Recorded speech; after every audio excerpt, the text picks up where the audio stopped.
Salve, salve, ouvintes e ouvintes do podcast do lado esquerdo do muro, Conexão Israel.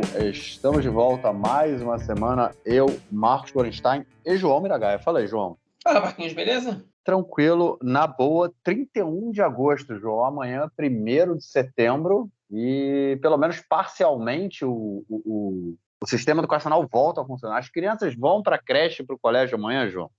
Os meus filhos vão. Que maravilha, né? Os meus filhos vão, mas o pessoal do que no Brasil se chamaria de Fundamental 2, os professores estão ameaçando greve. E é o único setor, Fundamental 1 não, as creches não, o ensino médio também não, mas o Fundamental 2, a greve está enrolando e, enfim, o negócio está complicado porque não tem acordo entre o sindicato dos professores e o Ministério das Finanças. Pois é, mas o que importa é que, pelo menos, né, a galera vai para os seus filhos vão para a creche, né, João? Isso é importante. É importante me dar aquele alívio, né? Não, meu filho mais velho vai para Kita Aleph já. Primeiro ano. Primeiro ano, começa a escola amanhã. Isso aí. Amanhã a gente vai ver no Facebook um monte de fotos de criança indo para o colégio, todo ano, aí as mães escrevem, que é emocionante. Emocionante nada, tá todo mundo feliz que os filhos estão voltando para o colégio, que as férias escolares acabaram, essa é a questão. Mas tudo bem, tudo bem. Férias escolares é importante, todo mundo passou por isso. Bom, vamos então ao nosso primeiro bloco para tratarmos de questões da política interna esta semana. Bom, gente, vamos começar então falando aí do nosso ministro das colônias, do ministro da Ocupação e ministro das Finanças, o Bezalel Smotrich, que depois de se negar aí a repassar o dinheiro do orçamento do governo, né, para as cidades árabes, ele teve que fazer um acordo aí, incluindo o Ministério do Interior, para fazer esse repasse, né? São 200 milhões de shekels que o Smotrich tinha congelado aí, né, do orçamento para as cidades árabes. Teve uma reunião muito tensa na segunda-feira. Na verdade, foram duas reuniões na segunda-feira, uma do governo, onde eles discutiram isso, né? O Netanyahu falou, tem que repassar logo esse dinheiro, não dá, o Netanyahu era a favor do repasse, inclusive, mas teve deputados dentro da reunião, como a Edith Silman e com aquela outra, Galit Distal, né, que eram contra o repasse. A Galit Distal, inclusive, falou assim, não, a gente tem que falar para a nossa base judaica. E aí o que o jornal Haaretz noticiou é que o Netanyahu falou, não, agora a gente não tem que estar preocupado com base, tem que repassar o dinheiro, porque, afinal de contas, as cidades árabes não têm dinheiro para nem pagar a remoção de lixo, enfim, não tem dinheiro para absolutamente nada, porque o Smotrich não queria passar o dinheiro, alegando que esse dinheiro financia o crime organizado. Então, crime organizado estourando, né, na sociedade árabe. E o que acontece, então, é que eles fizeram uma reunião aí, uma outra reunião na segunda-feira, no final da noite, com representantes aí das prefeituras das cidades árabes, incluiu também o Ministério do Interior e o Shabak, né, o Serviço de Segurança Interno, e o acordo que foi feito é que o orçamento vai ser passado através do Ministério do Interior, depois que as prefeituras aí passarem por um processo aí de, vamos dizer assim, uma investigação, né?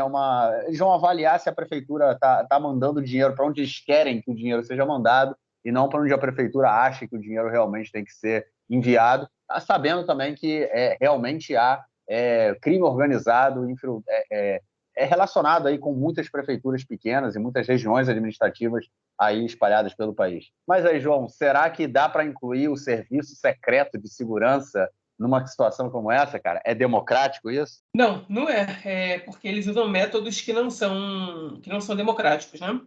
Mas, enfim, a gente já está acostumado com essa situação, né? Porque a corona também se cogitou e eles até participaram. Eles foram contra, como eles são contra agora, né? O Shabak, o Shin Bet não quer participar dessa, enfim, de controle de demandas civis, porque essa não é a tarefa deles. Na verdade, até para a tarefa para a qual eles são designados oficialmente e por lei, eles já é questionável do ponto de vista ético o tipo de trabalho que eles fazem, né? Do ponto de vista civil, enfim, os recursos que eles têm, a maneira como eles atuam, beira o absurdo.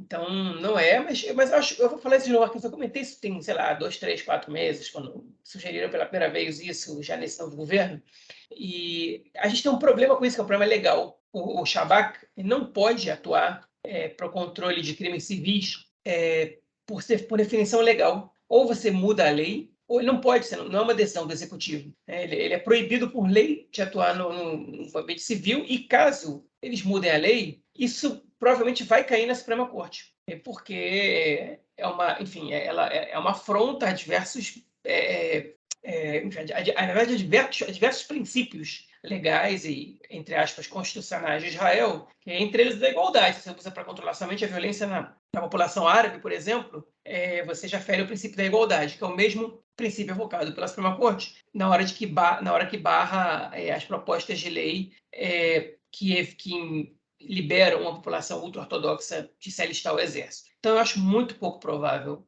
que isso aconteça de fato, mas tudo isso é um jogo, né? É um jogo político. Quer sugerir, quer tentar fazer, quer empurrar, quer ver qual é a reação, e quer ver qual é a reação do público, quer ver qual é a reação da justiça, e aí se a justiça veta, joga contra a justiça, e se o parlamento cria problema, então fica um jogo de tomar lá da cá. Enfim, na política você às vezes propõe leis que você sabe, você propõe medidas, você sabe que elas não vão passar, para você testar reações, né? Você joga para a tua base, você joga para, enfim, você avalia como vai reagir o judiciário, enfim. E é exatamente isso que está acontecendo agora.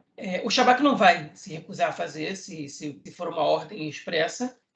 A questão é se a gente tiver uma demanda dupla, né? Uma demanda contraditória. Se o governo manda fazer e a justiça não, né? Aliás, falando nisso, eu quero comentar, essa semana no podcast do Área de Hebraico, agora o deputado Gadi Eisenkot, que foi chefe do Estado-Maior das Forças Armadas há um tempo atrás, ele fez um comentário sobre o tempo, a época que ele era militar, né, que ele era chefe do exército, que o Netanyahu, a justiça tinha determinado que um assentamento tinha que ser evacuado. E aí o Netanyahu ligou para, não o Netanyahu pessoalmente, o secretário do governo, o secretário Netanyahu ligou para ele e disse: o primeiro-ministro pediu para você não efetuar a evacuação. E aí ele disse o seguinte, o Eisenkot, diz para o primeiro-ministro me dar uma demanda por escrito, por favor.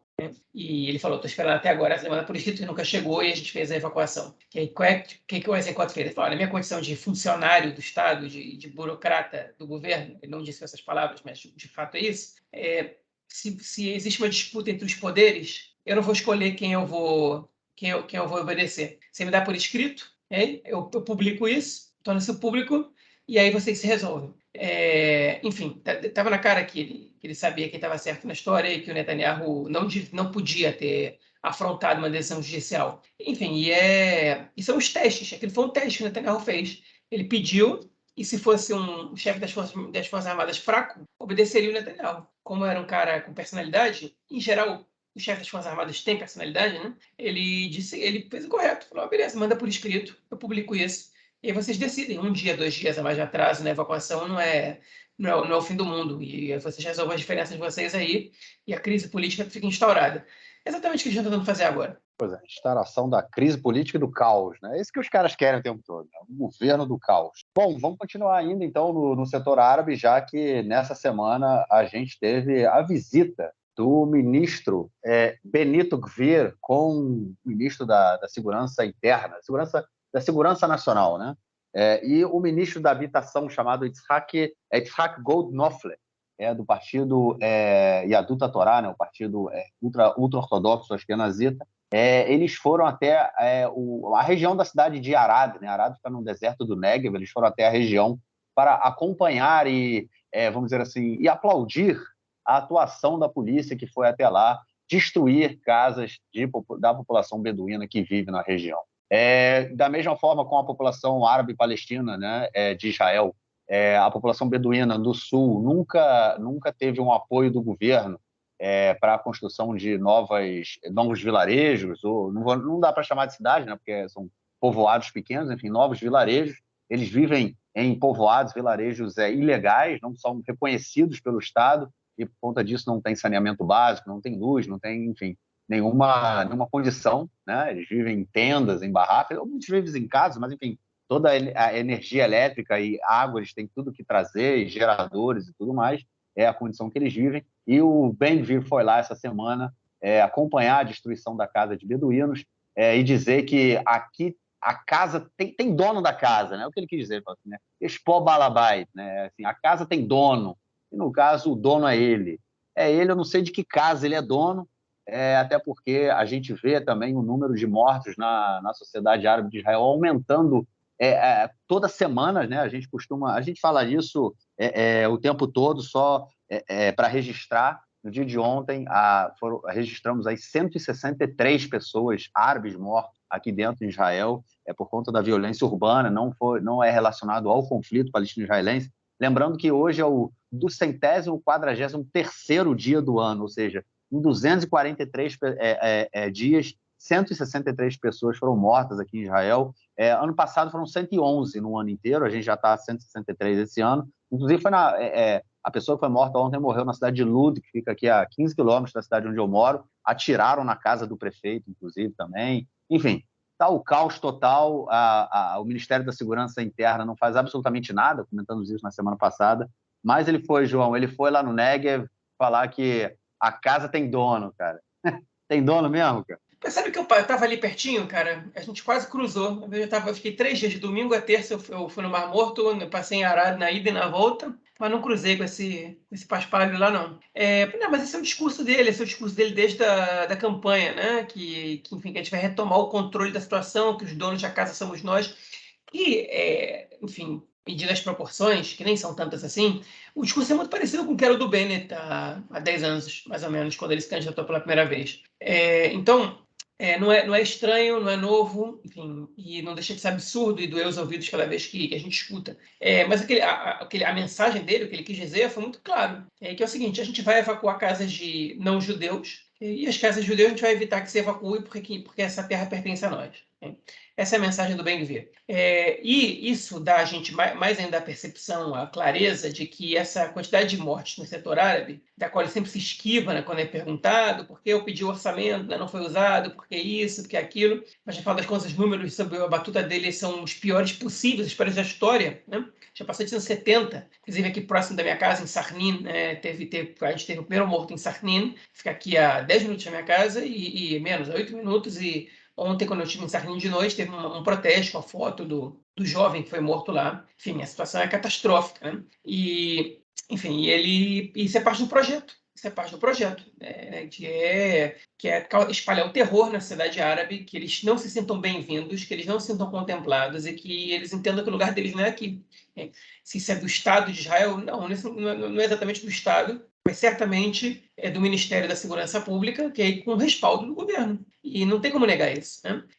O número só aumenta, o projeto que ia bem foi cancelado, e o Smotrich, por exemplo, o ministro das Finanças e da Ocupação, que queria cancelar o repasse de verba para as cidades e vilarejos árabes, ele, enfim, agora entrou num acordo para que fosse feito, mas isso também, obviamente, que aumentaria a violência, né? Porque a gente tem todos os estudos que mostrando para a gente que a ausência de cidadania, de perspectiva, né? É um dos principais fatores de urbanização, né? Que são os principais fatores para o aumento na verdade, para a grande criminalidade da cidade árabe. Tem alguns que insistem em dizer que cultural e que isso, inclusive o próprio chefe da polícia, o Kobi Shabtai, que os árabes são violentos porque é parte da cultura deles, etc, etc. Olha, os árabes de Tel Aviv não são nem um pouco violentos, os árabes de Haifa não são nem um pouco violentos, né? São árabes que estão, enfim, que têm uma condição socioeconômica acima da média aqui do país, e você não vê a violência na sociedade deles, né? Nem os drusos, por exemplo,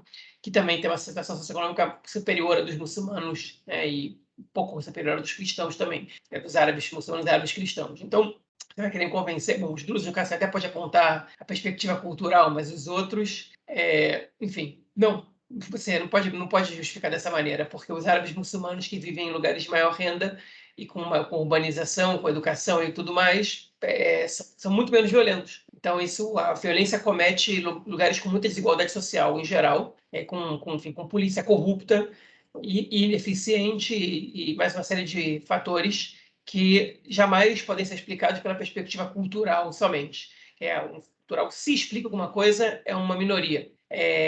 O cultural, no caso, explica a atuação da polícia, que é o fato do Ben-Gvir querer dar um fim, né, à presença da cultura árabe em Israel, né, que é definido, enfim, na verdade, segundo as principais definições de genocídio, isso se encaixa, porque apagamento de cultura também é genocídio. Ben-Gvir quer fazer isso? Olha, ele não deu mostras claras disso ainda, né? Mas, enfim, a gente pode dizer, olha só, ele está promovendo o apagamento da cultura. Mas o fato é que ele está sendo negligente, no mínimo, com a quantidade de assassinatos na cidade muçulmana, na cidade árabe, né, em Israel, não sou muçulmana, e está contribuindo para que isso se expanda, que eles se sintam cada vez mais motivados a deixar o país. Então, enfim, essa é a situação que a gente encontra aqui. Por outro lado, enfim, o Ben-Gvir é o ministro pior avaliado do governo em Israel atualmente. Então, a gente tem uma esperança aí, né, de que a maioria da população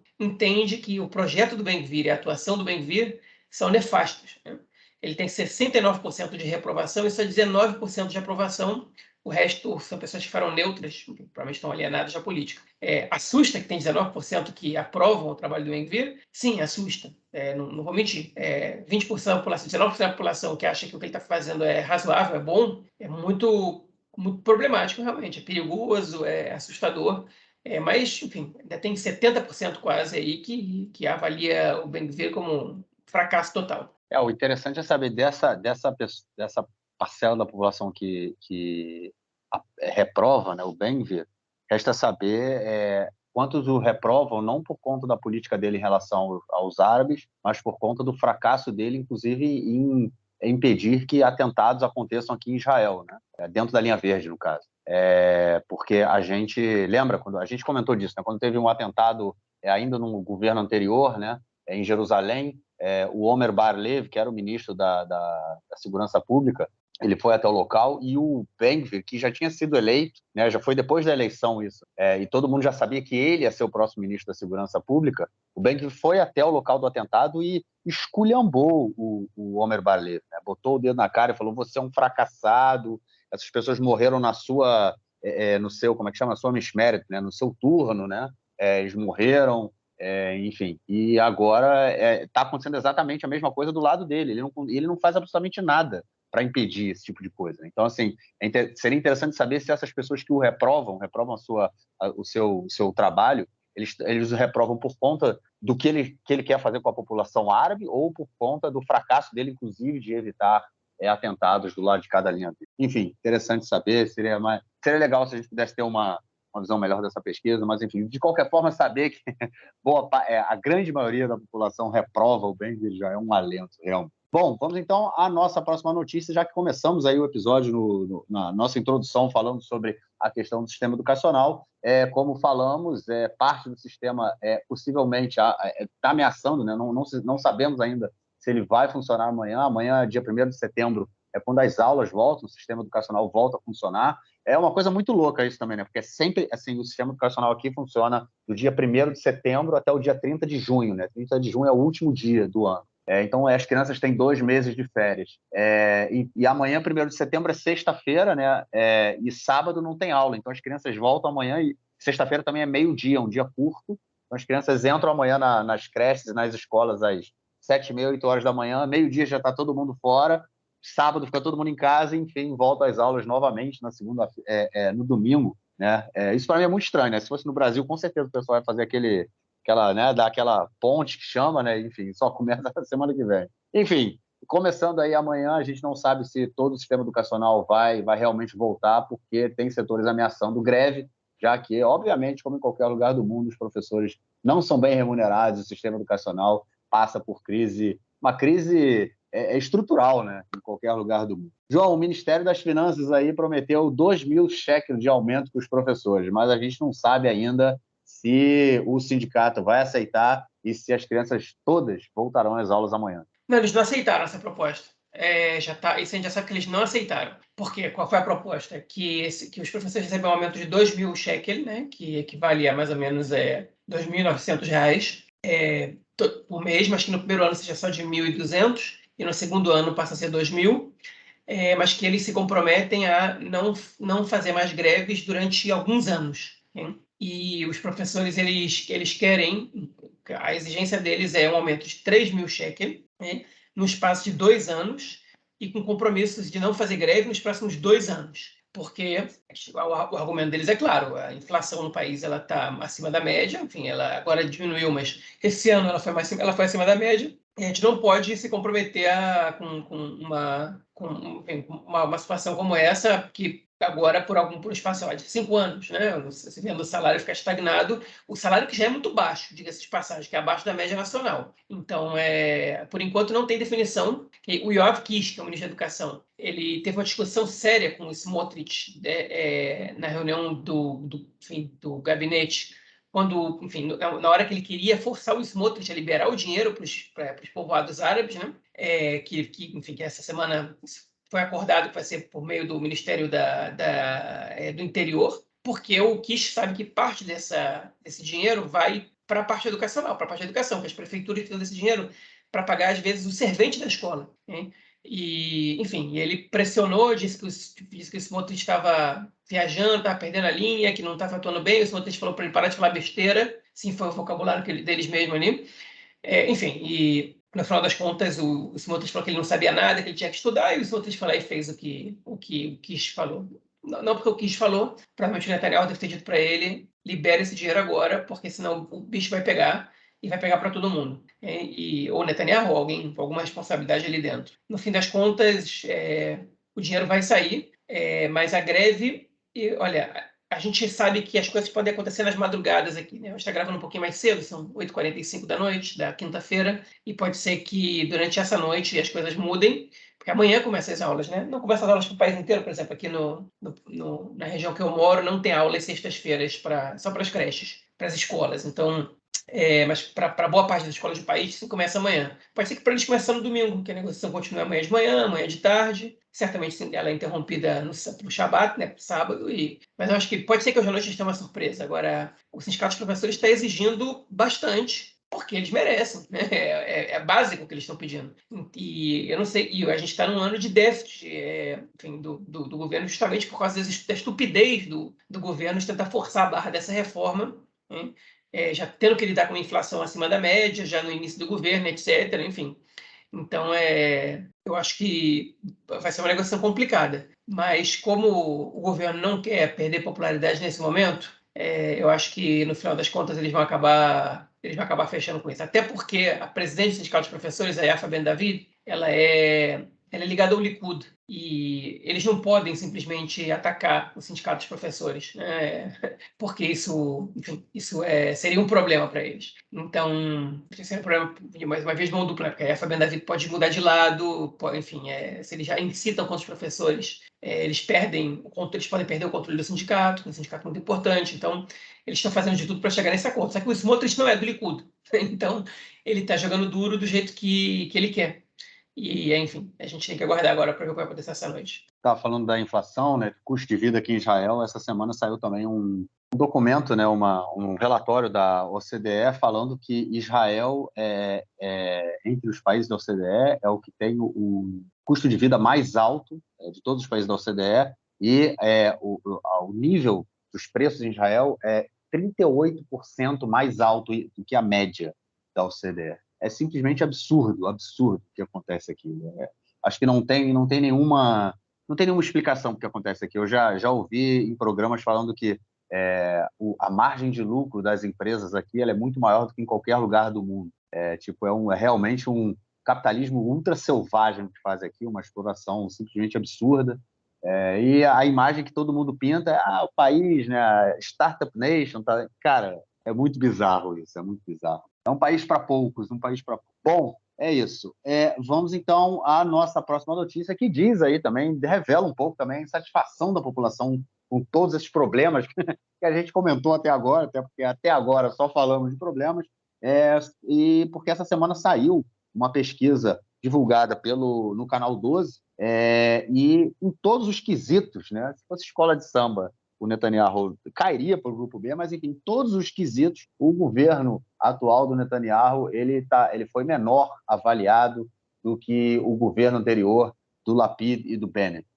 Tanto no quesito da segurança pessoal, da questão do tratamento ao terrorismo, da educação, do crime organizado, da economia, enfim, qualquer coisa que perguntassem o governo atual do Netanyahu ou o governo anterior ganhava. E aí, cara, essa popularidade aí do imperador, como é que fica? Pois e olha só, a gente tem que deixar claro que a gente não está comparando o governo Netanyahu com um governo super popular, não. Né? A gente está comparando, enfim, e na verdade a gente está comparando a pesquisa que avaliou os dois governos. A gente está comparando com um governo que era rachado, né? Que entrou, que foi empossado com uma rejeição grande, acima da média, digamos assim. Não acima de 50%, mas acima da média que os governos são empossados, né?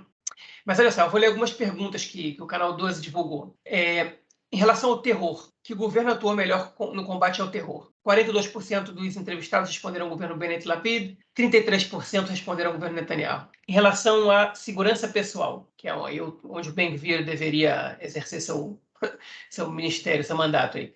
46% no governo Bennett Lapid, 29% no governo Netanyahu. Crime, combate à criminalidade. 42% do governo Bennett Lapid, 23% Netanyahu. Educação, 50% do governo Bennett Lapid, 28% Netanyahu. Economia, 47% do governo Bennett Lapid, 36% Netanyahu. Esse foi, enfim, talvez o ponto que o governo Netanyahu foi o melhor avaliado, né?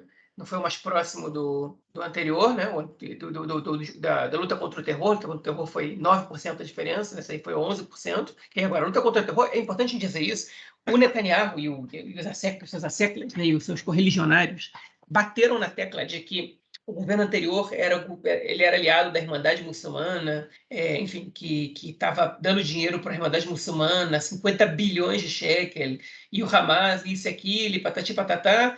E, no final das contas, 9%, eles, enfim, tem uma diferença de 9% achando que o governo anterior lidou melhor, combateu melhor o terror do que o governo atual. Né? Mesmo com essa narrativa que, naquele momento, emplacou, né, pelo menos uma parte do eleitorado, que aquele governo era o governo que tinha entregue 50 bilhões de shekels para a Irmandade Muçulmana, ainda assim, a gente tem uma maioria, ou pelo menos nessa pesquisa, uma vantagem considerável para o governo Bennett Lapid em relação ao combate ao terror. Enfim, a avaliação é muito grotesca, né, a diferença, né, é uma coisa surreal que o governo atual, com 8 meses, está sendo tão pior avaliado que o governo anterior, que caiu, enfim, muito rápido, né, que não durou, enfim, durou um ano e pouco, sendo que desse um ano e pouco tem um espaço razoável que é de quando eles dissolveram a Knesset e convocaram eleições. Então, o governo, na verdade, antes desse momento, não tinha terminado nenhum ano. E, enfim, isso é o que a gente está vendo aqui. Um governo totalmente impopular, que consegue fracassar em absolutamente tudo o que eles tentam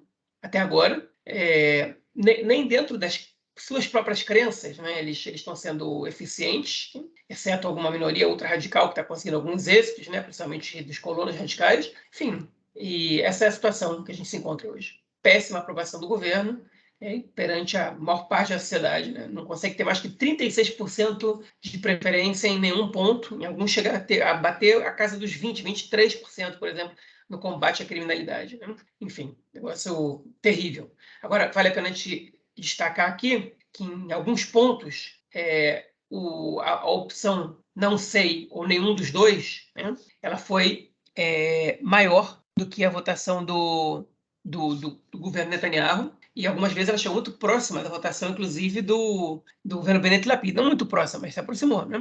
Por exemplo, no combate à criminalidade, 35% não sabe. 23% disseram que o governo Netanyahu, 42% do governo Bennett Lapid. Né? Que é um número bastante alto. Enfim, então tem mais gente que não sabe que o governo combateu mais a criminalidade do que gente que votou no Netanyahu.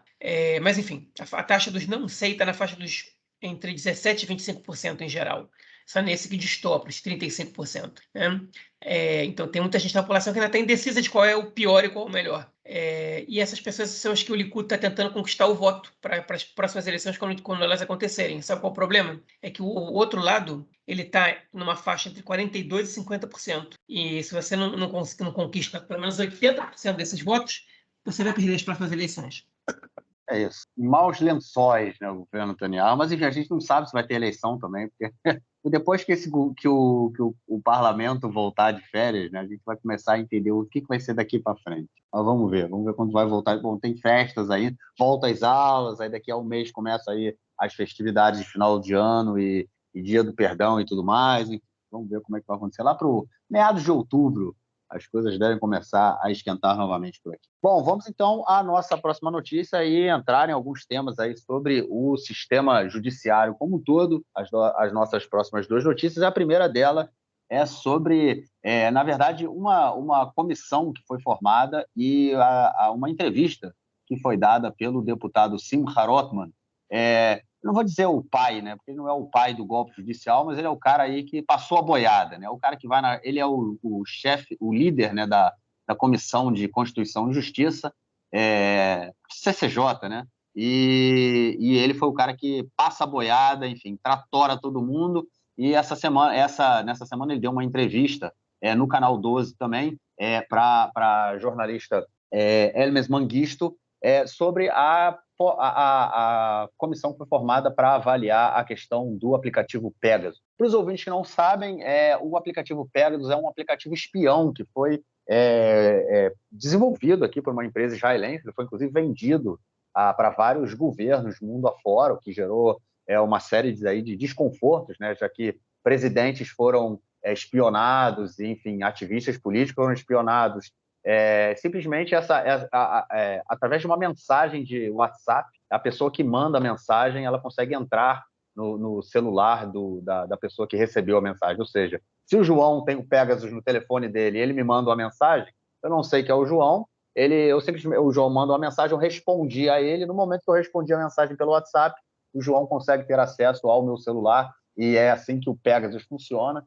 E toda a questão foi que se descobriu que a polícia de Israel teria utilizado esse aplicativo de forma ilegal, ou seja, sem autorização da polícia, inclusive teria usado esse aplicativo durante a investigação do Netanyahu, né? Quando o Netanyahu ainda estava, antes dele ser indiciado, quando ele estava sendo investigado pela polícia, a polícia teria usado esse aplicativo para conseguir aí provas contra o Netanyahu. Então, o governo agora formou essa comissão para avaliar tudo isso, porque é extremamente importante para o Netanyahu que ele faça isso, até porque caso ele descubra irregularidades na atuação da polícia, ele vai tentar, de alguma forma, melar, né, todos os processos que ele está sendo julgado. Né? E ele colocou, também foi eleito, eleito não, né? Foi apontado, foi indicado para a chefia dessa comissão um juiz um juiz aposentado, né, chamado Moshe Drori, que além dele ter sido contra o indiciamento do Netanyahu, ele também é a favor do golpe judicial. E debatendo toda essa questão aí dessa comissão que foi formada, a jornalista que entrevistou o deputado Simcha Rothman falou, conversando com ele sobre essa comissão, e ele falou, inclusive, que a procuradora não, a assessora-geral do governo, né, a Galit Barav-Miara, ela pode, inclusive, ser investigada também por essa comissão, ou seja, deixando aí numa posição muito fragilizada, já que o governo pode ameaçar investigá-la, mesmo que ela não tenha não tenha feito nada de errado, obviamente uma investigação a coloca em uma posição fragilizada. E aí, João, o governo arrumando tudo que é jeito possível para deixar o Netanyahu no cargo e fazer com que ele consiga mais força, enfim, controle total de toda a situação, se não pelo golpe judicial, de outras formas. Pois é. A gente teve aí várias reações que já estão virando de praxe, né? De membros do governo, membros importantes do governo ou do golpe judiciário, atacando, enfim, pessoas de alto escalão, né, do Ministério do Ministério, não, perdão, do Poder Judiciário. A Galit Barav-Miara, inclusive, respondeu hoje ao Yariv Levin, dizendo que as ameaças de demissão não vão impedi-la de exercer o seu cargo da maneira como ela tem que fazer. Enfim, agora eu vou aproveitar essa deixa, Marquinhos, já que você já falou tudo que tinha que ser falado sobre isso, para comentar sobre um fato que aconteceu essa semana que é muito decisivo e é uma quebra de precedente. Vou já pular para a próxima ação do bloco, porque eu acho que os dois temas estão conectados. Né? Aqui em Israel, a gente tem um sistema de presidência da Suprema Corte que é que é chamado de seniority, que é o seguinte: o juiz mais velho é o presidente da Suprema Corte. E quando ele se aposenta, o que se torna mais velho a partir desse se aposentou aos 70 anos, o juiz está mais próximo dos 70 anos, ele passa a exercer o mandato de presidente da Suprema Corte. Não é como no Brasil, que tem um revezamento, a cada tanto tempo troca, blá, blá, blá. Aqui não. Aqui é sempre o mais velho até a hora que ele se aposenta. Se ele der sorte, ele pode ser presidente por 20 anos, né? Embora seja pouco comum. Se ele der azar, vai ficar 2, 3 anos ali e vai terminar o mandato. E a Esther Hayut, em novembro desse ano, agora de 2023, ela se aposenta, porque ela cumpriu 70 anos, okay? E a gente tem um segundo juiz mais velho, cujo nome agora eu me esqueci, que assumiria no lugar dela, mas ele só teria 1 ano de mandato, então ele renunciou a esse 1 ano para que o segundo juiz mais velho fosse o presidente, hein? Porque esse segundo juiz mais velho teria 2 anos de mandato. Hein? Qual é a questão? É que não existe lei que define que o presidente da Suprema Corte vai ser o juiz mais velho. Simplesmente, isso é um costume, okay? Que existe desde a criação do Estado e ninguém jamais questionou, porque, de alguma maneira, dá lugar para quase todo mundo, né? Para todo mundo, para quase todo mundo ali. Você, enfim, deixa os juízes terem experiência até o momento que eles vão presidir a Suprema Corte, entender como funcionam as coisas ali dentro, construir essa rede de relações, etc. E, de alguma maneira, é democrático, porque todo mundo também, de alguma maneira, vai exercer esse cargo. Ninguém jamais tinha questionado, mas não tem lei. Não tem absolutamente nenhuma lei, não tem nenhuma regra normativa que defina que isso tem que acontecer. Em teoria, na verdade, em teoria não, na prática, o juiz ele é confirmado como presidente da Suprema Corte, né, entre os juízes da Suprema Corte, na reunião da comissão nomeadora de juízes, né, que, em geral, é uma votação por unanimidade. Os juízes, que é formada por um juiz, pelo juiz presidente da Suprema Corte, né, no caso, 2 juízes aposentados, né, da Suprema Corte, mais 3 ministros e 2 deputados, um da oposição e um do governo, e que também não existe nenhuma lei que define que tem que ser da oposição e do governo, e 2 membros da sociedade civil, que é o presidente da Ordem dos Advogados e uma pessoa indicada por ele.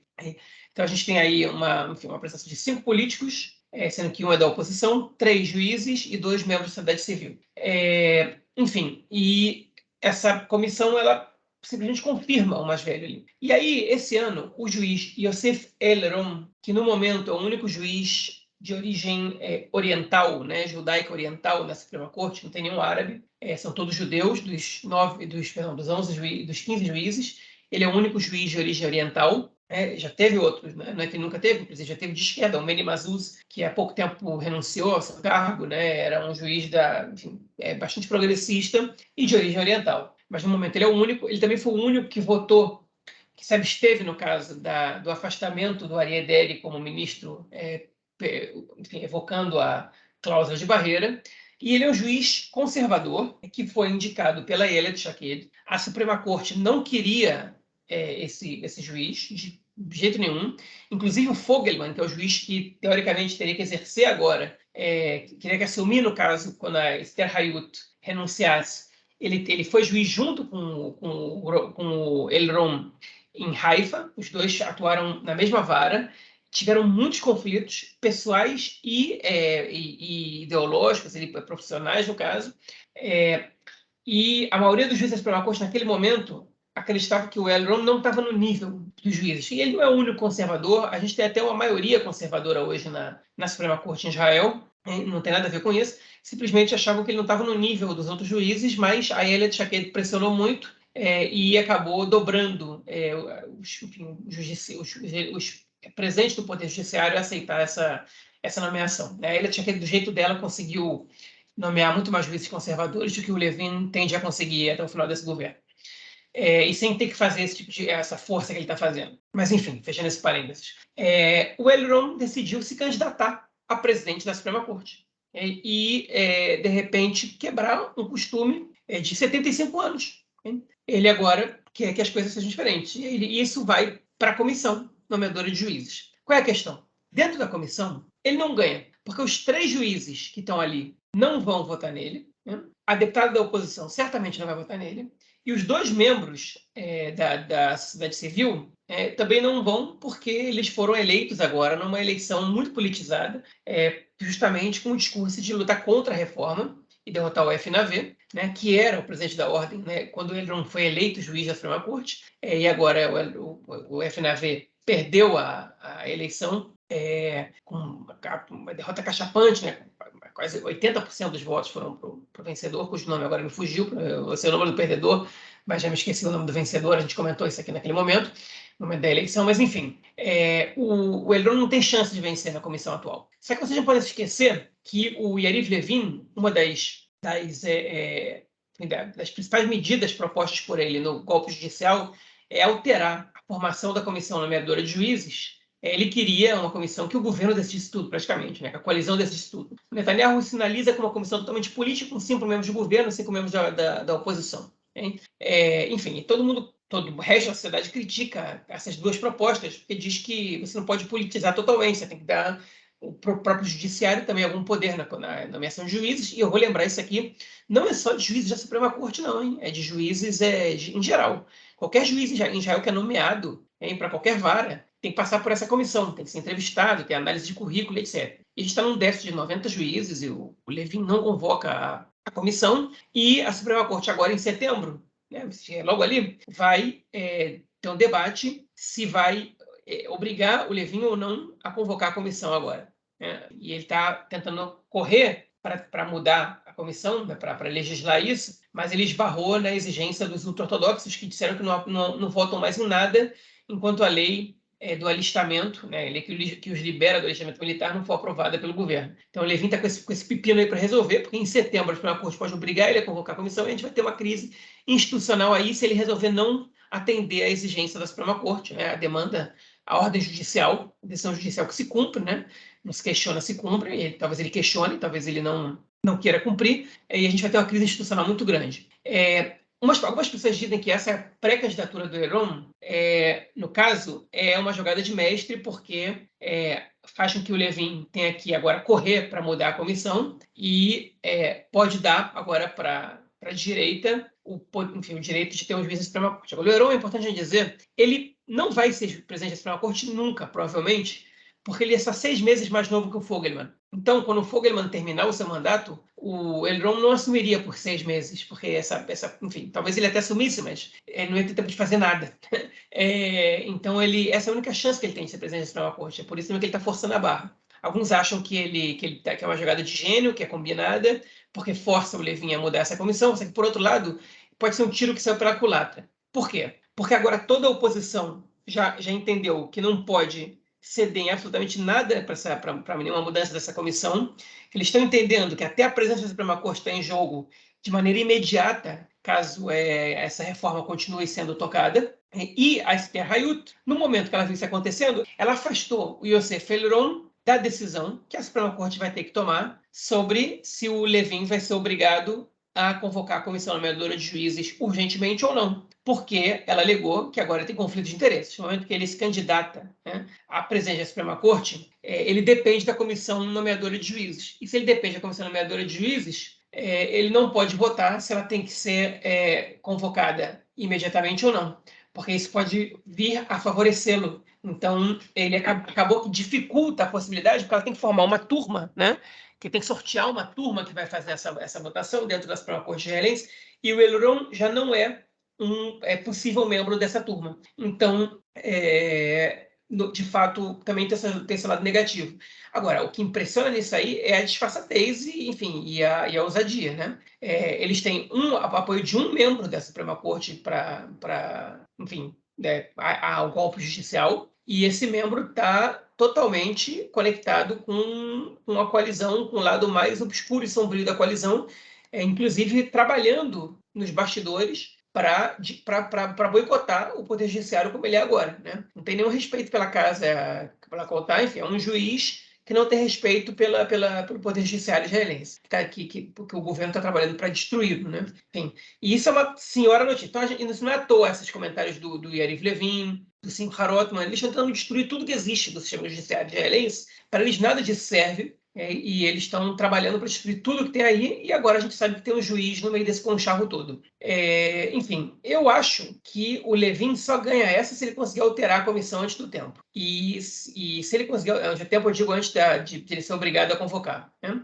E vamos ver se ele vai ter força para negar essa convocação. Ele quer pelo menos esperar até novembro para a Esther Hayut for aposentada e diminuir a possibilidade de que tenham juízes progressistas na comissão, enfim.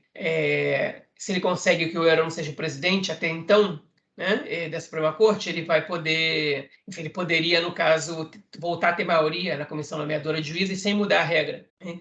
Então, é muito importante que a Suprema Corte agora obrigue o governo, o Ministério da Justiça, no caso, a convocar a comissão nomeadora de juízes. E eu acho que é isso que eles vão fazer. E aí, a gente tem que ver se o Levin vai botar o rabo entre as pernas ou se ele vai gerar uma crise institucional nunca antes vista em Israel. O mais interessante é que as possibilidades de crise institucional nunca vista antes em Israel, elas aumentam o tempo todo, né? São vários focos ali que, caso um lado tente fugir do que o outro lado decide, geralmente no caso do judiciário, do que o sistema judiciário decide, a gente vai entrar numa crise institucional. E a gente tem vários focos desses que podem acontecer, podem estourar em algum momento. Algum deles possivelmente vai estourar. Vamos ver qual vai ser. Bom, é isso. Vamos então ao nosso próximo bloco para tratarmos de questões relacionadas à sociedade israelense essa semana. Bom, gente, mais uma vez, comentamos aí na semana passada, né, a manifestação dos cidadãos israelenses de origem etíope depois do atropelamento e morte de um menino chamado Rafael na cidade de Netânia, em maio desse ano. A senhora que atropelou o menino, ela não prestou socorro, ela fugiu, enfim.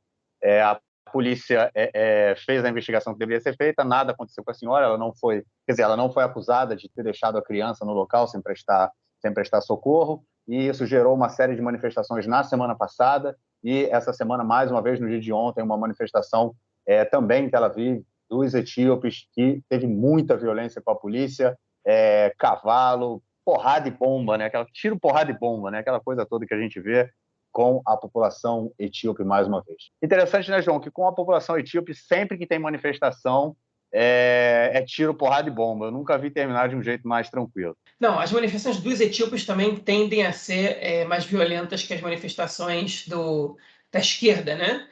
Que é muito pacífica. Enfim, agora obstruir rua é o mais violento que a centro-esquerda em Israel faz, né?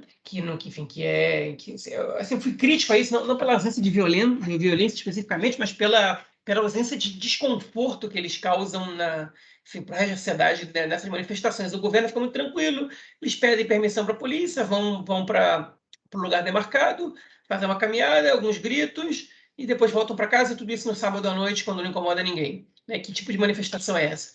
Os etíopes, eles sabem fazer manifestação bem melhor. Né? Só que, em geral, eles acabam apanhando muito também. Né? Mas eles são muito barulhentos e isso faz com que uma população de 120 mil pessoas consiga ser escutada no país.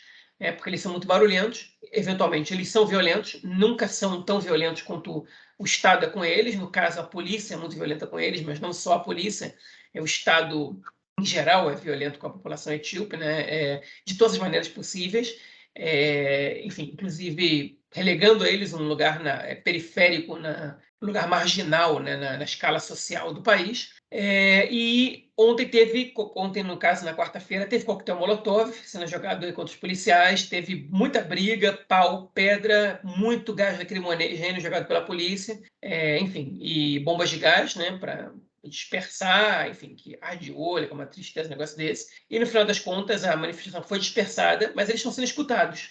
Né? E a verdade é que esse grito, essa morte, eu não estou desmerecendo nem tratando ela como pouco importante, mas é que a insatisfação da população etíope em Israel ela é muito maior, essencialmente, do que esse caso. Né?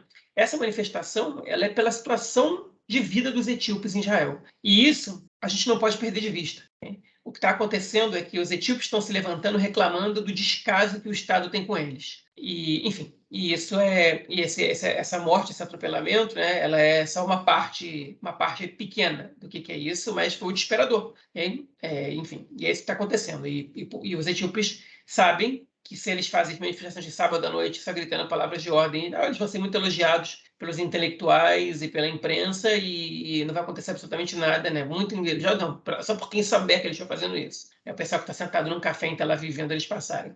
Quando eles fecham a Ayalon, quando eles entram em briga com a polícia, quando eles reclamam de maneira mais assintosa, porque a situação deles é muito mais desesperadora do que o resto do país, aí as coisas mudam um pouquinho. Eu espero que dessa vez eles consigam ser um pouco mais vistos. Mais uma parcela da população aqui de Israel que é marginalizada. Bom, vamos então à nossa próxima notícia do bloco para tratarmos de um tema muito interessante, na verdade, já que nessa semana foi liberado aí pelo Arquivo do Estado, foi liberado parcialmente a minuta da reunião do governo que discutiu a assinatura dos acordos de Oslo. João, matéria muito interessante do jornal Haaretz, né, sobre o tema, bem legal para quem se interessar.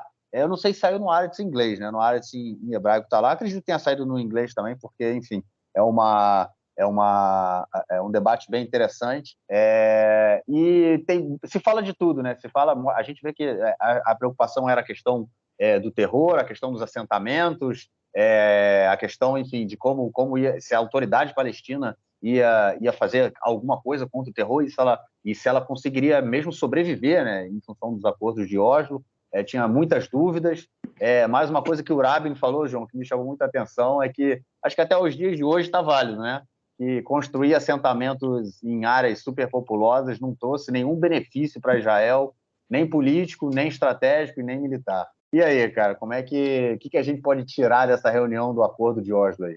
Foi muito interessante a reportagem. Eu não li todo o protocolo, ele tem 82 páginas escrito em máquina de escrever. Você tem que baixar um PDF em máquina de escrever. Ele tem partes que ainda estão censuradas, que a gente só vai descobrir daqui a 20 anos, né? Porque a lei em Israel diz que só é a cada 50 anos você tem que abrir 100% da documentação para pesquisa. Então, hoje só passaram 30 anos, perdão.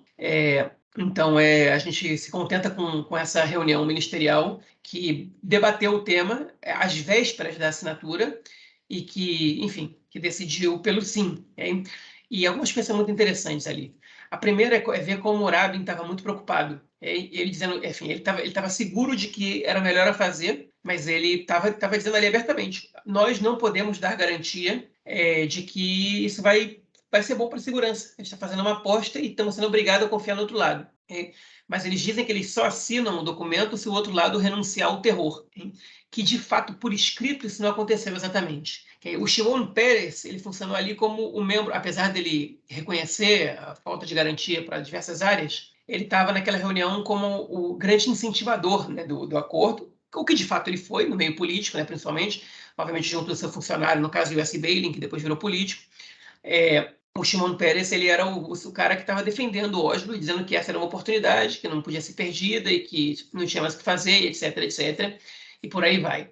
É verdade, o Rabin questionou os assentamentos ali, ele disse que os assentamentos foram um fracasso do ponto de vista da segurança, que eles não serviram, que eles foram criados, a grande maioria deles, por questões ideológicas, mas eles recusam, o governo recusa, o Peres, o Rabin, todo mundo ali, recusa a evacuar assentamentos. Eles dizem que eles não podem, naquele momento, lidar com uma situação como essa, ainda que um membro do governo tenha sugerido, um pouco importante, agora no caso, não lembro exatamente quem era, tenha sugerido que Gaza não fosse igual a Cisjordânia e que Gaza deveria ser evacuada. E o Rabin falava, não tem por que abrir isso agora. Ele tem que abrir isso agora sim, porque Gaza é uma questão muito importante e dá para ser evacuado e a gente vai evitar a morte. E, enfim, o Rabin, pragmático, fala uma coisa de cada vez, se você fizer tudo junto, você não consegue fazer nada. Enfim, eles debatem sobre a questão de Jerusalém, eles discutem se eles devem explicar por que Jerusalém não entra no acordo de nenhuma maneira. O Rabin diz que tem que ficar quieto e não antecipar o problema. Eles ficam nesse debate. E o Aryeh Deri, do Shas, esse mesmo, que agora está no governo Likud, que fazia parte do governo com o Partido Trabalhista ali, e que convenceu, no caso, o Rabino Ovadia Yosef, que era o mentor espiritual do partido, a ficar a favor de Oslo, e a explicar para cada comunidade que Oslo ia ser uma adesão boa, porque salvava vidas. O Deri falava, olha só, o meu público é radicalmente contra entregar territórios. Então, a gente tem que ter certeza de que isso vai ajudar a salvar vidas. Eu convenci o Rabino disso, e o Rabino se convenceu disso e está espalhando essa mensagem para todo mundo. Então, a gente precisa ter certeza de que isso vai acontecer. Essa era a preocupação do Deri ali naquele momento, que isso vai evitar mais mortes. Olha, é uma discussão muito interessante, porque nenhum ministro ficou defendendo o seu ministério e etc. Estavam todos preocupados com realmente a efetividade do Acordo de Oslo, se isso vai trazer segurança, sobre os assentamentos, sobre Jerusalém, sobre o futuro. O Ehud Barak estava lá também, que era como chefe do Estado-Maior das Forças Armadas, ele ainda não era político, ele era um militar. Ele comenta que ele está preocupado com a questão da segurança, que vai ser muito difícil defender os colonos da maneira quando os palestinos tiverem autonomia. Enfim, o nome do Arafat não aparece na reportagem do Haaretz, não sei se ele aparece, eles citam nominalmente o Yasser Arafat nas conversas. Em alguns momentos tem partes vetadas, quando um ou outro vai explicar alguma coisa. Né? Agora, eu acho, já tinha saído há pouco tempo atrás, a gente traduziu no Conexão Israel naquele momento, o debate posterior à Guerra dos 6 Dias, quando Israel conquista a faixa de Gaza da Cisjordânia, no caso, as colinas do Golani, a Península do Sinai também, e começa a debater o que fazer com aqueles territórios. E aquilo foi muito interessante. Né? E agora agora foi, enfim, aberto o debate sobre Oslo, que é um debate super atual e que é legal demais a gente poder tentar entender o que passava pela cabeça das pessoas naquele momento, né? A gente sabe tudo que aconteceu depois, mas eles não sabiam o que ia acontecer, e quais eram as preocupações deles e o que eles falaram a portas fechadas ali. Muito bacana mesmo. Talvez, em algum momento, eu traduza essa reportagem do Haaretz. Ainda saiu um podcast do canal do N12, que é o canal 12 de televisão, sobre esses documentos, que eu ainda não escutei, não tive tempo de escutar. Enfim, talvez eu escreva algum texto sobre isso, um fio no Twitter, porque realmente é um assunto que é interessante. Eu aposto que tem gente que também gostaria de saber. E, enfim, para mim, como historiador também, é muito, muito legal a gente poder ter acesso a mais documentos de um período da nossa história recente, mas muito significativo. Sem sombra de dúvida, é um documento muito legal de se ler. Também não vi, né? O relatório é muito grande para ter. Não dá para ler de uma hora para outra, assim, mas enfim, a reportagem realmente é muito legal e sempre esses bastidores, né, que é onde tudo é discutido, realmente é bem legal de se acompanhar. Bom, e uma notícia agora de última hora, a gente gravando, o podcast saiu aí, um breaking news, né? O diretor-geral do Yad Vashem, Museu do Holocausto, Dani Dayan, acabou de ser demitido pelo ministro Yoav Kish, ministro da Educação. O Yad Vashem é ligado ao Ministério da Educação e agora o ministro resolveu trocar o cargo. O Dani Dayan, ele já foi, inclusive, presidente do Conselho de Yesha, né, do Conselho de Yesha, que é o Conselho da Cisjordânia, né, o Conselho dos Assentamentos da Cisjordânia, e o Davi Shomron. É o lobby das colônias. É o lobby das colônias, exatamente. Ele foi membro do Likud durante muitos anos, e agora ele saiu do Likud junto com o Guidon Saar, né? Ele está no Tikva Hadashah, está na oposição agora do governo Netanyahu. Ele tinha sido nomeado para ser diretor do Yad Vashem pelo último governo, e agora, ontem, no caso, surgiu aí a notícia de que o Yoav Kish queria demiti-lo, e agora, 9h25 da noite, a gente recebendo aí a notícia de que ele realmente foi demitido. Meu chefe, na verdade, porque eu sou guia no Yad Vashem, eu trabalho como guia no Yad Vashem, e acabou de ser demitido. João, foi demitido por questões políticas, né? Porque, afinal de contas, o Likud quer colocar alguém da sua posição política lá no Yad Vashem. Mas, na verdade, primeiro de tudo, o Dani Dayan está longe de ser um cara de esquerda, né? Ele se esqueceu de comentar, ele também foi do partido do Naftali Bennett, durante uma época, do Nova Direita, no caso, que é o partido que ele criou ali, que fracassou pela primeira vez com a Elia Tchaked. Ele não conseguiu se eleger, o Dani Dayan foi com ele para Nova Direita e não foi eleito, como não foi eleito dessa vez, da penúltima vez, né? Da última vez ele já era presidente do Yad Vashem. Yad Vashem é o Museu do Holocausto, se a gente chegou a fazer essa tradução. Olha, na verdade, Marquinhos, o que saiu agora é que ele foi demitido porque ele convidou a cantora Keren Peles, uma cantora famosa, conhecida aqui em Israel, para cantar na cerimônia no Museu do Holocausto, no Yad Vashem. E a Keren Peles, ela é uma cantora, enfim, de esquerda, né? As músicas dela não são muito politizadas, mas a posição política dela é clara, e ela tem se manifestado de maneira muito assintosa contra o golpe judicial. Então, enfim, na verdade, é uma demissão ridícula, né? É uma perseguição política.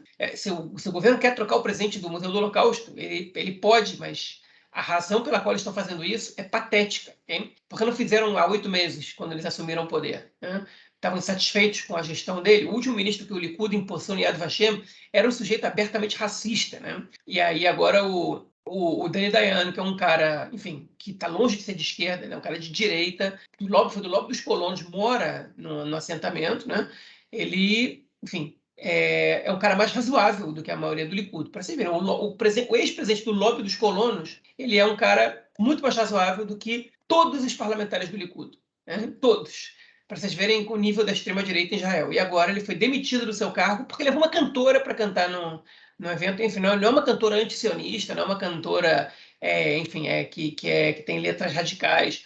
Só que tem uma posição política. E aí, meu querido, metade dos artistas israelenses, no mínimo, tem a mesma posição que a Karen Pérez. Então, o que ele vai fazer o quê? Ele tem que levar cantor de direita? Tem que levar cantor sem posição política? Enfim, negócio esdrúxulo demais. E o que mais preocupa também, né, João, é a gente ver toda essa movimentação do governo de Israel em relação a outros governos de extrema-direita na Europa e a narrativa do Holocausto, né? Eu acho que é uma coisa que preocupa muito também, porque a gente já viu uma crise que ela foi instaurada principalmente no governo anterior com a Polônia, né? Já que a Polônia ela tenta reescrever a história do Holocausto e se desfazer de qualquer responsabilidade sobre o que aconteceu não só no seu território, né, até porque o território foi invadido pelos alemães, mas, enfim, a população polonesa que colaborou e que fez parte do Holocausto, eles tentam se eximir de qualquer responsabilidade, reescrevendo a história. O mesmo com o governo da Hungria, e a gente tem essa possibilidade aí de ter um membro indicado pelo governo israelense de extrema-direita no Yad Vashem, que tente, de alguma forma, também mudar a posição histórica, mudar a narrativa que o Yad Vashem constrói sobre o Holocausto, para tentar impor aí visões políticas e aproximações políticas. Lembrando que teve um caso também, a gente comentou isso, a gente já fazia podcast nessa época, né, cara? Quando teve... foi uma comemoração aqui em Israel também, com Putin, lembra que teve o governo fez um vídeo que não era de acordo com a narrativa do Yad Vashem sobre o acordo que foi feito entre os nazistas e os soviéticos, né? O governo de Israel deu uma maquiada naquilo, o Yad Vashem foi contra aquela posição, enfim, já foi uma polêmica muito grande e me preocupa muito quem pode estar à frente do Yad Vashem nesse próximo período e se realmente vai tentar politizar, né, a questão do Holocausto, que é muito, muito, muito complicado. Bom, é isso. Vamos, então, ao nosso próximo bloco para tratarmos de questões relacionadas à política externa essa semana. Bom, gente, o bicho continua pegando por aqui. Temos atentados e ataques de todos os lados, tanto na Cisjordânia quanto aqui. O número de mortos não para de crescer, mas a gente não vê aí nenhuma medida, né, do governo, enfim, para tentar mudar alguma coisa. Eu acho que sempre, desde que a gente começou a comentar sobre o governo, principalmente que teve essa questão aí do golpe judicial e dessa freada aí no golpe nesse momento que a gente está passando, nesses dias de hoje, né, eu comentei que quem mais sofreria as consequências desse governo de extrema-direita nesse período próximo seria a população árabe, a população palestina de uma forma geral, tanto dentro da linha verde quanto fora da linha verde. E é mais ou menos isso que a gente está vendo, né, João? A gente, como comentou ainda há pouco, o número de 163 mortos aí nesse ano, dentro da linha verde, árabes dentro da linha verde, e também fora da linha verde, o número não para de crescer e a violência louca. A gente tem ali na Cisjordânia o faroeste total, né? Não só isso, né? O número de israelenses que está morrendo também está mais alto, né? Tanto em atentados quanto de soldados. Hoje mesmo morreu um soldado num atentado. A gente teve 2 atentados, um ontem e um hoje. A gente está tendo uma briga danada. Esse foi aqui do lado de casa, né? Esse de hoje foi aqui do lado da minha casa. Foi Macabim, né? Foi Macabim, do lado de casa. Pois é. A gente teve enfim, muitos conflitos. Essa semana teve uma brigalhada danada em Nablus. Tiveram que fechar a entrada da tumba de José. Enfim, o negócio é muito complicado. A gente tem, até o início da semana, a gente tinha 35 mortos israelenses por atentados ou conflitos com palestinos, né? E com palestinos, não estou falando do crime urbano, né? Enfim, de casos de polícia, não, estou falando de casos de exército, no caso, né? Aqui em Israel. Crimes, enfim, mortes resultado da ocupação, mortes israelenses resultado da ocupação. Já passou de 35, né? E agora já estava em 35, agora deve estar maior ainda, está com certeza maior, né? A gente teve um morto mais agora somado hoje, a gente teve acho que mais um ou dois depois que eu li essa notícia, enfim. A gente está com Pois é, a gente entende a insatisfação das pessoas na pesquisa que a gente viu, né? Com o controle ao terror, e com a criminalidade, com a violência, etc. Com a segurança, né? Enfim, situação muito complicada, é um governo que sabe escalar, não sabe acalmar, e a gente está vivendo essa situação aí de maneira interminável, né? Tudo que o Netanyahu quer, no caso, além de demitir o presidente do Yad Vashem, porque convidou uma cantora que não era do seu agrado, é o acordo de paz com a Arábia Saudita, que aí uma hora diz que avança, outra diz que menos, e aí algum diz que vai investir mais aqui. Essa semana a gente teve um caso interessante que um avião israelense teve que fazer um pouso de emergência na Arábia Saudita, um avião cheio de israelenses, e os israelenses foram recebidos como cidadãos de qualquer outro país do mundo, ainda que a Arábia Saudita e Israel estejam oficialmente em estado de guerra, né? Enfim, mas tudo que o governo quer é isso, só que já empurrando para a próxima notícia, a gente teve um caso essa semana que certamente vai dar uma esfriada, né, em qualquer perspectiva de normalização de Israel com qualquer país árabe do mundo, desses com quem Israel não tem relações, né? E a gente vai deixar para o Henry, nosso amigo Henry Gauss, comentar. É isso aí, então. Comenta, hein? Olá, João. Olá, Marquinhos. Tudo bem com vocês? Uma semana internacional de Israel. De forma curiosa, uma semana em que aqueles que negam a própria existência do país não deixaram de falar de Israel. O caso mais curioso é o da Líbia. Um simples encontro entre os ministros das Relações Exteriores de Israel e Líbia resultou na própria demissão da ministra líbia em sua fuga para a Turquia. E aqui algumas questões a serem pontuadas. Uma disputa de narrativas se seguiu ao episódio, em especial depois do início dos protestos na Líbia. De um lado, há acusações em Israel sobre a falta de tato do próprio Ministério das Relações Exteriores por uma eventual incapacidade de entender que a manifestação pública sobre o encontro poderia prejudicar os esforços de aproximação com o governo líbio. Por outro lado, o Ministério israelense diz exatamente o oposto. Tudo teria sido acordado previamente. Nada foi feito sem o consentimento líbio. Essa é a disputa envolvendo Israel. Mas a história não termina por aí. A terceira parte dessa disputa retórica é complementada pela própria ministra demitida, Najla Al-Mangush. Ela diz que não irá aceitar ser bode expiatório de uma questão de Estado que foi conduzida em nome do primeiro-ministro Abdul Hamid Al-Dbeiba. Já Abdul Hamid Al-Dbeiba, primeiro-ministro líbio, negou tudo, claro, e cumpriu a cartilha do manual esperado pelos inimigos de Israel, indo até a Embaixada Palestina em Trípoli, a capital da Líbia, e declarando solidariedade eterna aos palestinos. Um aspecto pouco lembrado nessa história toda tem a ver com o fato em si. As manifestações na Líbia, com direito a pneus queimados, interrupção de estradas, não estão relacionadas a um gesto específico por parte da até então ministra das Relações Exteriores do país. Ela não disse que irá reconhecer a soberania de Israel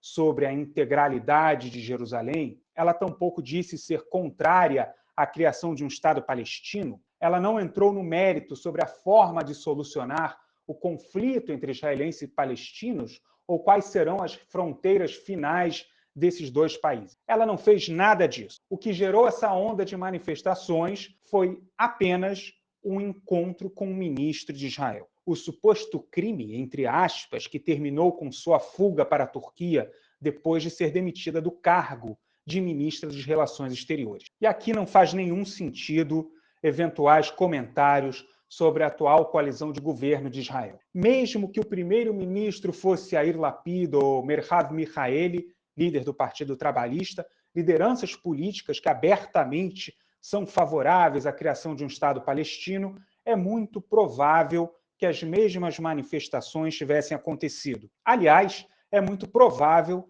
que todo o roteiro dessas manifestações tivesse ocorrido exatamente da mesma forma, inclusive com a demissão e fuga da ministra Najla Al-Mangush. Depois de mais de 40 anos de retórica antissemita da ditadura de Muammar Gaddafi, é difícil imaginar que seria diferente. Mas é chegada a hora de mudar. E esse não é um problema da Líbia, mas do Oriente Médio, porque pensar soluções reais, regionais, inclui pensar na região como um todo. Pensar o Oriente Médio real, não imaginário. E como escrevi especificamente nesse caso da Líbia, queimar pneus e bloquear estradas não vai alterar a realidade. Israel existe, os palestinos existem, enquanto discursos, livros didáticos, partidos políticos e lideranças religiosas insistirem em inventar uma realidade paralela, nada será resolvido. O mesmo vale em relação aos palestinos. Lideranças de Israel que neguem os direitos palestinos estão, na prática, negando a própria realidade. Porque, assim como os israelenses, os palestinos não irão a lugar nenhum.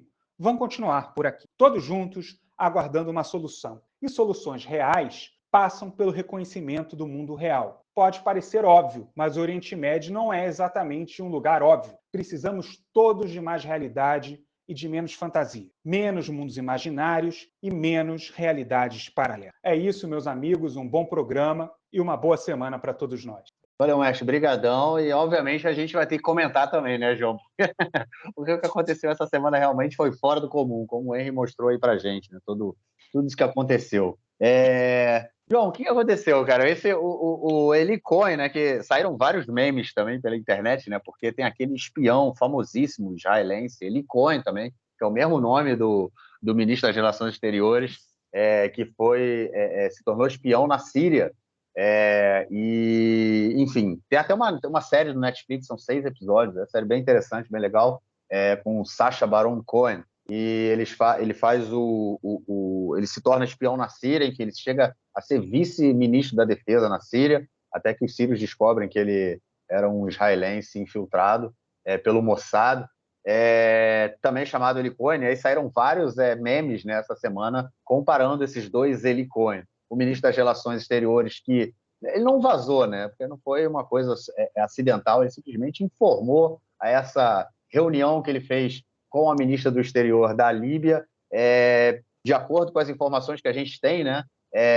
A reunião tinha sido autorizada pelo governo líbio, mas, de qualquer forma, né, João, mesmo que tenha sido autorizado pelo governo líbio, 2 países que não têm relação nunca tiveram relação, 75 anos sem relação, nunca tiveram relação. A gente sabe que tem uma tensão envolvida, né? Tem toda a questão da Palestina e a questão do apelo popular e da opinião pública. No momento em que vai lá o Eli Cohen para querer ganhar créditos e diz que fez a reunião com a ministra da Líbia, ele simplesmente jogou tudo isso por ar, né, cara? Toda essa negociação por ar. Lembrando que Israel já vinha tendo contatos aí, inclusive com o governo Gaddafi, já havia contatos, obviamente tudo por baixo dos panos, mas depois da Primavera Árabe, quando o Gaddafi foi deposto e morto, o Mossad conseguiu também fazer contatos aí com o novo governo, com os novos governos, né, da Líbia, com quem assumiu o poder na Líbia depois, inclusive, que levou essa reunião aí na semana passada. Não vai dar para reatar esses laços aí com a Líbia tão cedo. Reatar, enfim, olha só. Israel não tem relações oficiais com a Líbia, mas conversas Israel sempre teve, hein? Mesmo durante o período do Gaddafi, que eram, enfim, os maiores apoiadores da causa palestina e incitadores contra Israel, né? Israel sempre teve conversas com a Líbia, enfim, de maneira extraoficiais e secretas, né? Como Israel tem com vários outros países. Enfim, como, por exemplo, tem com a Arábia Saudita hoje, né? Como tinha com os Emirados Árabes, até porque você tem que ter conversa secreta antes que elas virem oficiais e descobertas, né? Você não começa a negociar com um inimigo, com um adversário, com um país que tem uma reprovação da população a esse tipo de relações de maneira aberta, correndo o risco da tua população fazer pressão para que as coisas não aconteçam. Então, isso já acontecia há muito tempo e o Eli Cohen parece que ele estava tendo um avanço, né? O Eli Cohen, segundo o Yossi Milman, que é um colunista do Haaretz, ele tinha uma lista de países com os quais ele quer normalizar relações, e a Líbia era o segundo mais importante. Só perdia para a Arábia Saudita, mas quem toca as negociações com a Arábia Saudita é o Netanyahu, que não permite que o ministro do exterior faça nada. Quem toca isso é o Netanyahu e ponto. Agora, olha só, a gente tem que entender uma coisa. Quem é o Eli Cohen e qual é o seu papel aí? O Eli Cohen não é um cara, enfim, criado no Likud, né? Ele entrou para a política por meio do partido Kulanu, que foi criado pelo Moshe Kahlon, um dissidente do Likud lá em 2015. que criou um partido para disputar as eleições, porque ele queria ser ministro das Finanças, o Netanyahu não deixava. Ele criou um partido, teve 10 cadeiras, ele era muito popular, e o Eli Cohen estava nesse partido. O Eli Cohen, o Yoav Gallant também estava nesse partido, o ministro da Defesa, e os dois viraram parlamentares pelo Partido Kulano. Enfim, e o Eli Cohen, ele entrou, e aí o que aconteceu é que ele entrou para a Knesset dessa maneira, e ele entrou para o Likud, quando o Kulano, enfim, se incorporou ao Likud, parte do partido saiu, né? Por exemplo, a Sharina Shkel, que é uma parlamentar que era do Kulano, foi para o partido do Gideon Sa'ar. Teve mais alguém que também foi para o partido do Gideon Sa'ar, e o Eli Cohen e o Yoav Gallant ficaram no Likud. E, curiosamente ou não, o Eli Cohen ele foi o segundo mais votado nas primárias do Likud, só ficando atrás do Yariv Levin. Obviamente que o Netanyahu não entra nessa votação, porque a votação para o número 1 é separada. E o Yoav Gallant ele ficou em terceiro, né? Então eles foram entre os 3 mais votados, tinham 2 que vieram do Kulano. O Gallant assumiu um ministério importante, o Ministério da Defesa, e o Cohen assumiu o Ministério das Relações Exteriores, que também é um ministério historicamente muito importante para Israel. Agora, tanto o Gallant quanto o Cohen, eles assumiram esses ministérios muito esvaziados. No caso, por que esvaziados? O Gallant, a gente cansou de falar aqui, parte do ministério foi doado para o Smotrich, né, que é toda a parte que tem a ver com a colonização, e o Eli Cohen, que é um cara que fez um trabalho muito bom nos bastidores do Likud para conseguir atrair eleitores nas primárias, e foi muito bem votado. Ele conseguiu fazer a política pequena, mas a política grande, o cara não sabia muito como fazer. E ele acabou que, por ele ser o número 2 do partido, ele tinha que pegar um ministério bom, e o Netanyahu deu para ele o Ministério das Relações Exteriores. Agora, o Netanyahu não queria dar para ele. O Netanyahu queria dar para um cara chamado Ron Dermer, que foi embaixador de Israel nos Estados Unidos na época do Trump, e agora, com toda a relação que o Netanyahu está tendo com o governo Biden, o Netanyahu não quis colocar o Dermer. Foi aconselhado, no caso, não colocar o Dermer como ministro do exterior, porque sabia que um político, um ministro do exterior tão identificado com o Trump ia ser um problema para as relações com os Estados Unidos. Então ele colocou o Eli Cohen. Só que o Dermer, na prática, é quem recebe as missões mais às quais o Netanyahu precisa delegar mais importância, né, que ele dá mais importância, ele delega para o Dermer. Então, o Eli Cohen foi com coisas pequenas, e para piorar a situação do Eli Cohen, ele vai ser trocado pelo Israel Katz no segundo ano do governo, e ele voltaria num possível 4º ano do governo somente. Então, 1 ano de Eli Cohen, 2 anos de Israel Katz, e depois volta o Eli Cohen. Nesse período, o Eli Cohen vai ser o ministro da Energia, que é o cargo que tem hoje o Israel Katz, que é um ministério muito pouco importante, né? Que você não cresce dentro do partido. O Eli Cohen não esconde ninguém que ele quer ser o líder do Likud, né? Ele trabalha para isso, ele quer ser quem vai assumir o Likud quando o Netanyahu deixar de estar lá, e ele precisa se manter no topo ali nas primárias.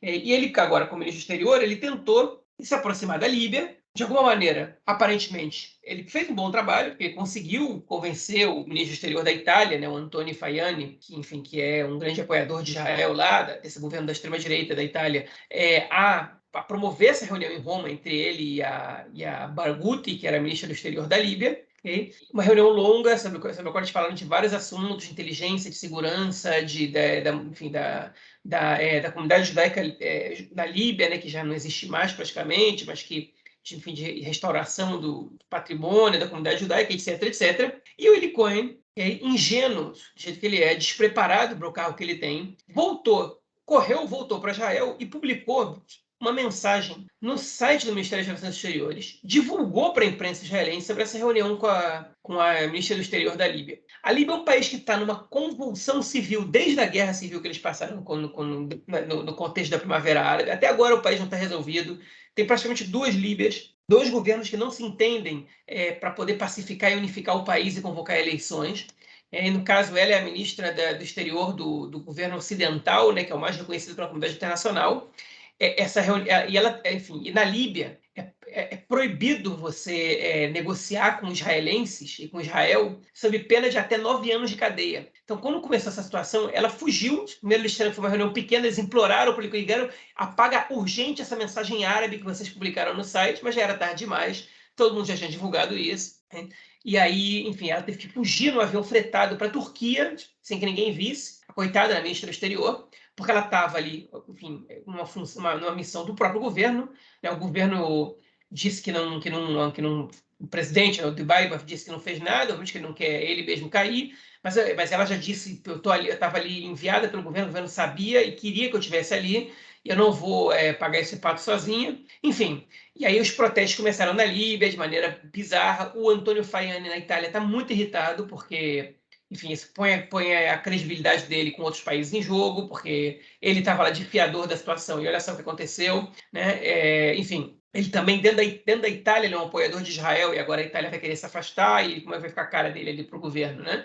É um problema que os Estados Unidos ficaram muito irritados também, porque tudo isso acontece com o conhecimento dos Estados Unidos e o apoio dos Estados Unidos. Os Estados Unidos estão promovendo relações de Israel com vários outros países, com conversações, enfim, sabem que a credibilidade de Israel despenca numa situação como essa.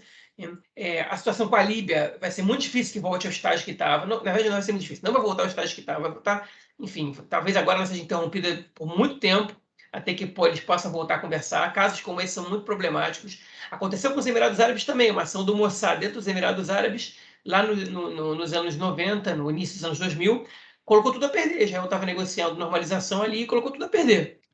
E agora acontece com a Líbia, mas quando isso acontece dessa maneira, você acaba com a credibilidade de Israel de uma maneira geral. E por que o Eli Cohen quis divulgar isso? Porque ele queria voto nas primárias do Likud. Ele quer mostrar serviço, para os membros do Likud. Ele não está, enfim, não é que ele não está interessado no resultado de maneira geral. Ele está cego pela perspectiva de popularidade interna, que é o que ele está buscando. E aí ele manda uma merda dessas, okay? E compromete todo o esforço de anos do Mossad, do Aman, que é o serviço de inteligência, que eram eles que negociavam até esse momento, né?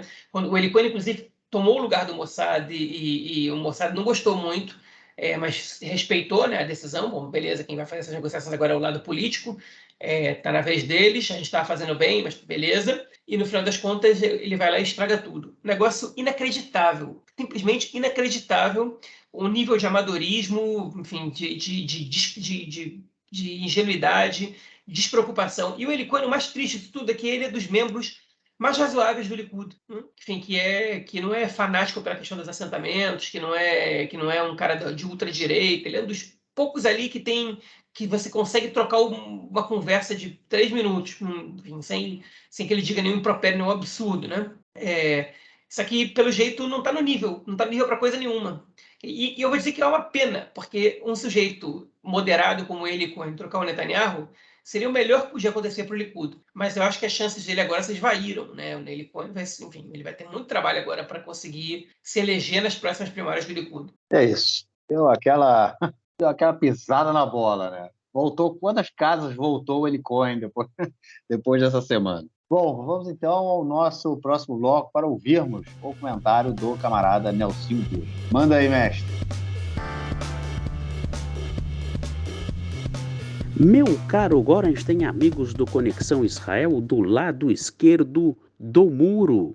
Mandar um abraço para o João, que esteve com a família no Mar Morto. O João foi lá se divertir com a família, mas a água estava muito quente, muito calor no Mar Morto, e o João sofreu um pouquinho, mas a família aproveitou bastante. Depois o João participou, foi com a família também, na estreia do Campeonato Israelense. O Campeonato Israelense de Futebol Masculino já teve sua primeira rodada no final de semana e o João esteve com a sua família na partida em Sachin, Bnei Sachin 1, Hapoel Tel Aviv também 1. O João teve nesse jogo. Outros jogos da rodada, Maccabi Petach Tikva 1, Hapoel Jerusalém 1, Maccabi Natania 1, Maccabi Bnei Ireine 1, Hapoel Beersheva 3, Hapoel Hedera 0, Maccabi Tel Aviv 4, Ashdod 1, Beitar Jerusalém 1, Hapoel Haifa 2 e o jogo do campeão, Maccabi Haifa contra o Hapoel Petach Tikva, foi adiado. Temos agora no próximo final de semana também uma nova rodada, a segunda, e vamos destacar o jogo principal da rodada, que vai ser domingo, 8 da noite em Jerusalém, 2 horas no Brasil, 2 horas da tarde no Brasil, Hapoel Jerusalém contra o Maccabi Haifa. É isso aí, um grande abraço. João, algo mais a declarar ou a gente fica por aqui, cara? Sim, declaro sim. Assim, aí me entregou que eu tive no Mar Morto aí. Cheguei a ver 53 graus de temperatura marcando no relógio da piscina do hotel. Não devia estar errado ali. 53? Não, mas 53? 53, mas não estava isso tudo. A temperatura mudava o tempo todo ali. Então, com certeza estava errado, mas... 51. Não, eu acho que a sensação térmica devia estar na casa dos 45. Isso que eu não fui no mês mais quente, né? Não no mês, não fui na semana mais quente. Semana anterior fez muito mais calor, mas estava muito quente, cara. Eu nunca tinha entrado no Mar Morto no verão. Eu já tinha ido para o Mar Morto no verão, mas sem entrar lá. E eu fui entrar, cara. A gente deixou para ir às 6 da tarde. Cara, a água estava tão quente, se é que você pode chamar aquilo de água, né? Mas tava tão quente, que a água foi até minha cintura e eu saí, eu não quis deitar naquela água, porque era um calor desgraçado em cima de você, e aquela água quente, eu falei, não vou. E meu filho queria muito ir, queria muito ficar lá mais tempo, ele até brincou um pouquinho, boiou um pouquinho, mas eu falei para ele, cara, vamos acordar amanhã de manhãzinha cedo, às 6 da manhã a gente vem. E a gente foi às 6 da manhã, tava quente a água, tava morna, mas dava para entrar. Cara, o negócio, a gente, foi bonito, a gente viu o sol nascer, acordei, madrugamos, 10 para 6 estava acordado, mas enfim, foi um negócio bizarro. Agora, o Nelsinho não comentou, talvez tenha esquecido, talvez tenha mandado áudio antes de ter visto a notícia, ou da notícia ter acontecido de fato. O Maccabi Haifa ontem tomou-lhe um 3-0 do Young Boys da Turquia, perdão, da Suíça, e foi eliminado na última rodada das eliminatórias da fase de grupos da Champions League. Tinha empatado o primeiro jogo de 0-0 aqui em Israel e, enfim, diferente do ano passado, o Maccabi Haifa não vai disputar a fase de grupos e desceu para a Liga Europa. Aparentemente vai ser o único time a disputar a Liga Europa e o Maccabi Tel Aviv vai disputar a Liga Conferência. Então, esses são os dois participantes israelenses nas ligas europeias, o Betar Jerusalém, que foi o campeão da Copa, e o Hapoel Beersheva, que foi o terceiro lugar, foram eliminados nas eliminatórias da Liga Conferência, e não vão jogar nenhum torneio internacional esse ano. Então vai ficar para o Maccabi Haifa na Liga Europa e o Maccabi Tel Aviv na Liga Conferência esse ano, representar Israel nos torneios europeus. É isso. Ficamos por aqui então e nos falamos, João, na semana que vem para gravarmos nosso episódio número 204. Forte abraço, cara. Abraço, até mais. Valeu, tchau, tchau.